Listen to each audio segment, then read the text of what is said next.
Čaute ľudia, vítam vás pri ďalšom videu a dnes si ukážeme, ako si urobiť doma anglický rožok. No začneme vlastne s tým rožkom, čiže s cestom.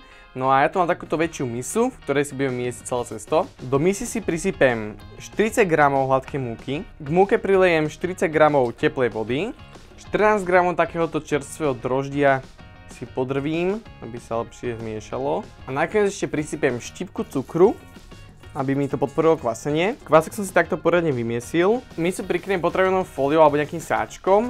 No a tento kvások nechám podkysnúť približne pol hodinu. Kvások sa nám perfektne napenil a môžeme pokračovať ďalej v príprave cesta. 380 g hladkej múky, 210 ml teplej vody, 8 g soli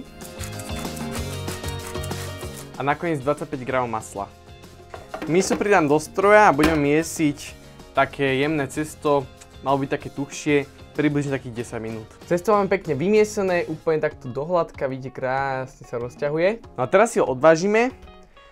Váži 720 g a chceme si ho rozdeliť na 3 časti, takže budeme potrebovať, aby každá časť mala 240 g. Tak mám tu 3 rovnaké bochníky, no a postupne si ich budeme válkať do takého tenkého pásu, aby sme potom mohli rolovať. No a keď takto zrolujem cesto, tak si takto vytvorím tvár toho rožku.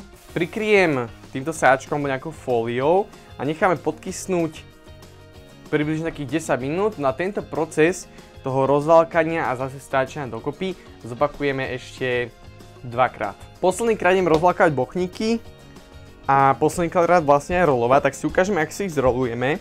Úplne takto jednoducho si ich zrolujeme, nebudeme robiť žiadny nejaký špeciálny tvár ani nič.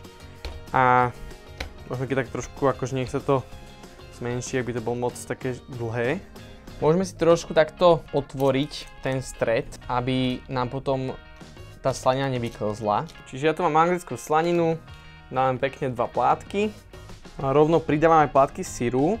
Toho syru nedávajte až tak veľa, aby vám neprekryl úplne tú slaninu. Prikryjeme sáčkom a necháme ešte podkysnúť približne takú pol hodinku.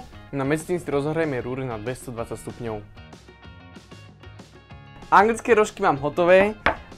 Ja som ich piekol 30-35 minút približne. A ešte predtým, jak sa mi nafúkli, jak mi vykysli po tých 30 minútach, tak som ešte pridal jednu vrstvu slaniny a jednu vrstvu síru, aby tam bolo toho viacej. Môžete to aj vidieť takto zblízka. No ja sa to pekne rozpolil, vyzerá to naozaj úplne úžasne šťavnaté. Vnútri je to cesto naozaj také veľmi jemné, môžete byť nafúknuté. A nakoniec už len ochutnám. Je tam naozaj veľmi dôležité to, že tam je naozaj viacej slaniny, ako keď máte na klasickom anglickom rožku. Ja to mám vlastne teraz dokopy 3 plátky. A síru som dal trošku menej, aby to bolo pekne vidieť, že tam je pod tým tá slanina. Ale tej slaniny tam je naozaj dosť. Ale musím povedať, to cesto je úplne perfektné, krásne nadýchané. V podstate je to skoro ten istý recept, ktorý som robil, si môžete tuto kľudne pozrieť, alebo si ho nájdete. Ak by som ho sem náhodou zabudol dať, tak na také mini bagetky, tak ten recept na to je veľmi podobný, alebo skoro ten istý.